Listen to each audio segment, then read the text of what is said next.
সৃষ্টি করবে না। আমার এখানে প্রশাসন এসেছে, ওনাদের সাহায্যই আমাদের সব। তাই বলছি তোমরা কেউ গন্ডগোল সৃষ্টি করতে যাবে না। বাচ্চাদের বলছি বারবার রিকোয়েস্ট করে তোমরা ঘোড়ার পিছিয়ে ছোটো না, কেন কেউ অ্যাক্সিডেন্ট হয়ে গেলে কোনো কমিটি, কোনো প্রশাসন, কোনো গ্রামবাসী দায়ী নেবে না। বারবার করে রিকোয়েস্ট করা হচ্ছে তোমরা ঘোড়ার পিছনে ছোটো না। সমস্ত ঘোড়াওয়ালা ভাইদের বলছি তোমরা ঘোড়াগুলো নিয়ে মাঠে প্রবেশ করাও। আমাদের আর 2-1 মিনিটের মধ্যে আমাদের সেই নিশানি দেখানো হবে।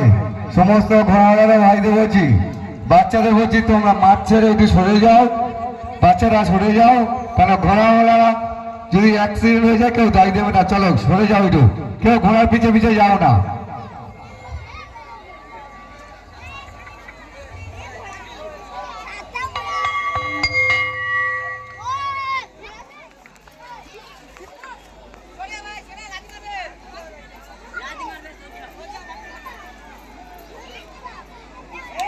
মাননীয় ব্যক্তিদের আমরা নাম দেখে রাখছি না, তোমরা একটু মাননীয় যত আছো তোমরা চলে এসো।